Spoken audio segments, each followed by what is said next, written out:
Assalamualaikum warahmatullahi wabarakatuh. Perkenalkan, kami dari kelompok pertama. Nah, saya juga sebagai pemateri pertama. Nama saya Safil Fuad, NIM 118263. Di sini kami akan menjelaskan tentang sejarah peradaban Islam. Sebelum lanjut ke materi selanjutnya, harus diketahui juga apa sih itu sejarah, apa sih itu peradaban, dan apa sih itu Islam.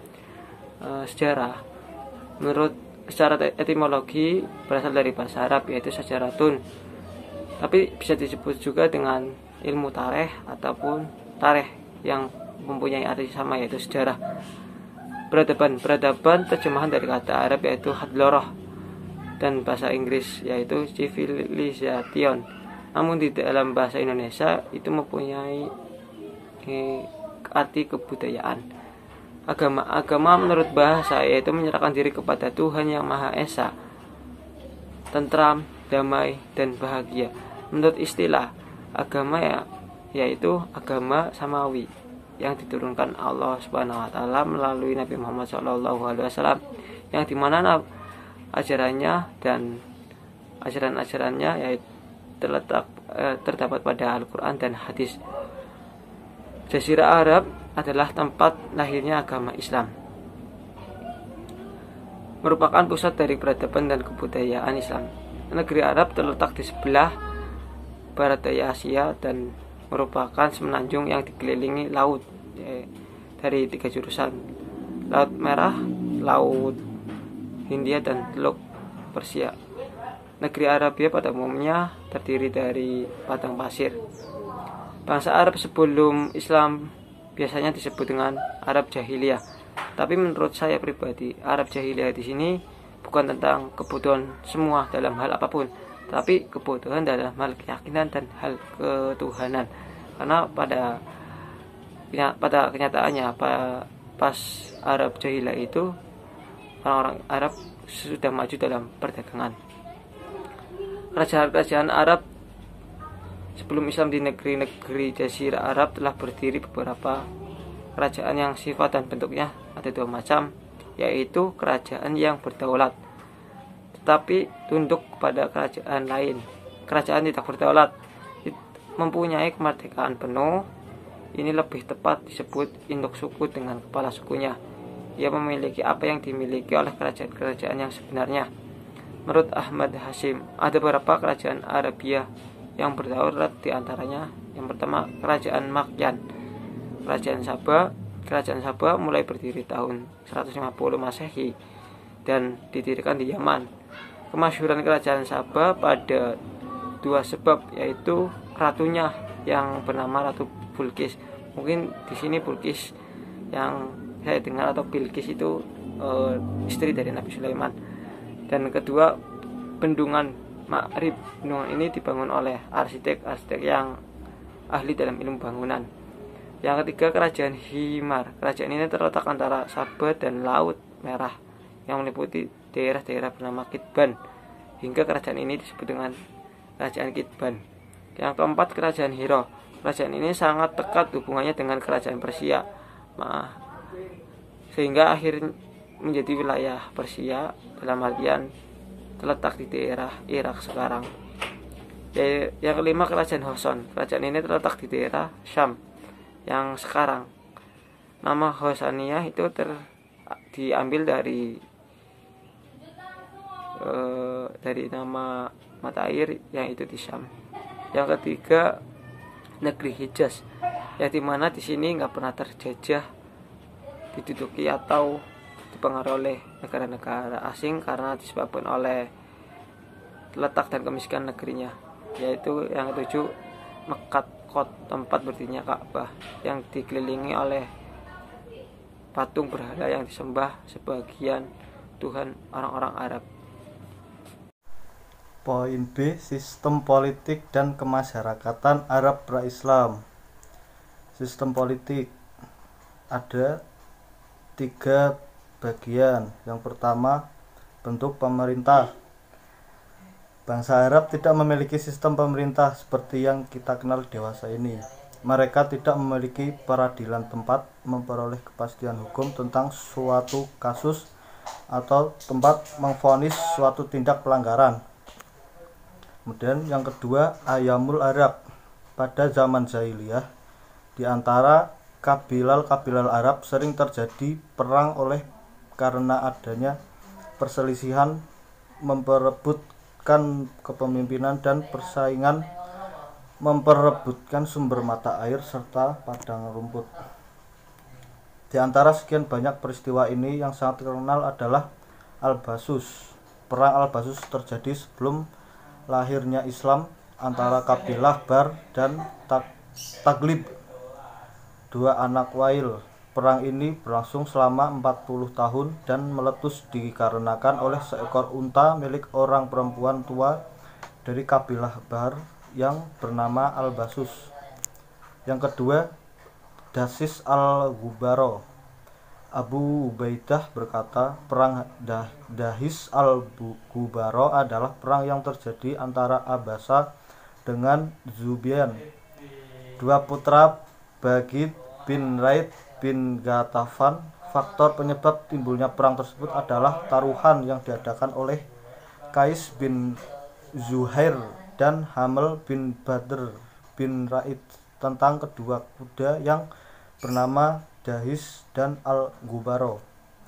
Yang ketiga, Ayam Al-Fijar. Ayam Al-Fijar merupakan peperangan yang terjadi pada bulan-bulan suci di antara kabilah-kabilah yang berdomisili di tanah Hijaz. Kemudian yang tiga, perdagangan di negeri Arab. Sesuai dengan tanah Arab yang sebagian besar terdiri dari padang Sahara, ekonomi mereka terpenting yaitu perdagangan. Mereka Quraisy berdagang sepanjang tahun. Di musim dingin ini mereka mengirim khalifah dengan dagang ke Zaman, sedangkan di musim panas khalifah dagang menuju ke Syria. Perdagangan yang paling ramai di kota Makkah yaitu selama musim pasar Ukaz, yaitu bulan Zulkaidah, Zulhijjah, dan Muharram. Kemudian yang poin kedua, kondisi kemasyarakatan. Yang dimaksud dengan kondisi kemasyarakatan di sini yaitu hubungan antara satu kabilah dengan kabilah yang lain. Dalam tradisi masyarakat Arab jahiliyah, saudara dan keponakan akan selalu ditolong dan dibela, baik dalam posisi pihak yang benar maupun yang salah. Selain sebagai pihak yang teraniaya maupun yang berbuat aniaya, sikap demikian ini dilatar belakangi oleh pandangan bahwa seorang akan ternoda bila ia duduk berpangku dengan tangan dan tidak mau membela atau menolong saudara atau keponakannya. Sebagai kesimpulan tentang kondisi kemasyarakatan di lingkungan masyarakat Arab jahiliyah adalah bahwa solidaritas antara sesama anggota atau kabilah sangat kuat. Perkenalkan, di sini saya Muhammad Gaddafi, NIM 2119008, akan menjelaskan poin yang C, sistem kepercayaan dan kebudayaan. Lebih tepatnya saya yang poin kepercayaan. Agama bangsa Arab sebelum adanya Islam sangat beragam. Banyak bangsa Arab yang menyembah berbagai macam seperti berhala, matahari, bulan, dan lain sebagainya. Ada pula yang menyembah api. Kemudian ada pula yang beragama Yahudi dan Nasrani. Mayoritas bangsa Arab adalah penganut agama Wasani atau penyembah berhala. Kepercayaan bangsa Arab sebelum lahirnya Islam mayoritas mengikuti dakwah Nabi Ismail alaihissalam, yaitu menyeru kepada agama Allah, mengesahkannya dan memeluk agamanya. Waktu terus bergulir sekian lama hingga banyak di antara mereka yang melalaikan ajaran yang pernah disampaikan kepada mereka. Sekalipun begitu, masih ada sisa-sisa tauhid dan beberapa syiar dari agama Ibrahim, hingga muncul Amr bin Luhai atau pemimpin Bani Qusay. Dia tumbuh sebagai orang yang dikenal baik, mengeluarkan sedekah dan respek terhadap urusan-urusan agama. sehingga semua orang mencintainya, hampir mereka menganggapnya sebagai ulama besar dan wali yang disegani. Kemudian Amr bin Luhai mengadakan perjalanan ke Syam. Di sana dia melihat penduduk Syam menyembah berhala. Ia pun menganggap hal ini sebagai sesuatu yang baik dan benar, sebab menurutnya Syam adalah tempat para rasul dan kitab. Maka dia pulang sambil membawa Hubal dan meletakkannya di Ka'bah. Selain itu, dia mengajak penduduk Mekah untuk membuat persekutuan terhadap Allah. Orang-orang Hijaz pun banyak yang mengikuti penduduk Mekah karena mereka dianggap sebagai pengawas Ka'bah dan penduduk tanah suci. Kaum Quraisy mempunyai banyak patung yang diletakkan di dalam Ka'bah dan sekitarnya. Bukan hanya Hubal saja Tuhan sembahan bangsa Arab, tetapi banyak lagi Tuhan lain yang berbentuk rumah, pohon, batu, dipahat yang tersebar di berbagai penjuru Jazirah Arab. Manah adalah patung paling tua dari sejumlah patung sembahan mereka. Patung ini merupakan Tuhan yang berkuasa atas kodok, terutama tentang kodok kematian seseorang. Di antara berhala yang dituhankan oleh masyarakat jahiliyah antara lain, yang pertama Al-A'la, maksud saya Al-Lata yang berada di Taif. Kemudian Al-Uzza yang dianggap lebih muda dari Manah dan Al-Lata. Di samping agama berhala, di Jazirah Arab pun juga terdapat agama-agama lain seperti As-Sohibah, yaitu agama yang dikenal para pemeluknya sebagai penyembah bintang-bintang. Agama ini tersebar di sekitar negeri Yaman, Haram, dan Irak. Kemudian ada Zoroaster, yaitu agama yang dibangsakan para Zoroaster, seorang yang dianggap sebagai nabi dari bangsa Persia kuno. Kemudian agama Yahudi tersebar di Jazirah Arab sejak sebelum lahirnya Islam, terutama di Yaman, sebagaimana agama Yahudi ini tersebar juga di Wadi Al-Qura, Khaybar, Taimah, dan Yasrib, di mana Kaibah Bani Quraisy, Bani An-Nadir, dan Bani Qunaiqa tinggal di Yasrib ini. Agama Nasrani pun menyebar di Jazirah Arab, di tengah Kaibah, di tengah kabilah-kabilah Taghib, Ghosan, dan Qudaa, termasuk di tengah masyarakat Yaman yang berdomisili di selatan Jazirah Arab. Untuk selanjutnya saya serahkan kepada rekan saya. Assalamualaikum warahmatullahi wabarakatuh. Untuk poin C, selanjutnya sistem kepercayaan dan kebudayaan. Untuk salah satu unsur kuat dalam kebudayaan Arab pra-Islam adalah pembedaan kelas atau kasta. Kelas bangsawan tidak sama dengan kelas budak, dan tidak ada sarana bagi seorang budak untuk menyamai bahkan melebihi kelas bangsawan. Demikian pula sebaliknya, tidak akan ada faktor yang menyebabkannya runtuhnya kebangsawanan untuk merosot menjadi kelas budak. Bahasa Arab adalah bahasa yang halus susunannya, paling kaya kata-katanya, paling lengkap kaidahnya, dan paling tinggi sastranya. Salah satu cabang dari bahasa Arab adalah bahasa Yaman.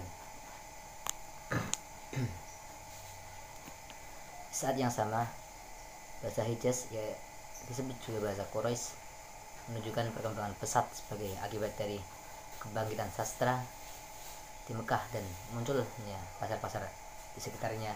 Di samping karena hubungan yang meningkat antara Hijaz dan Syria dan Irak melalui kegiatan niaga.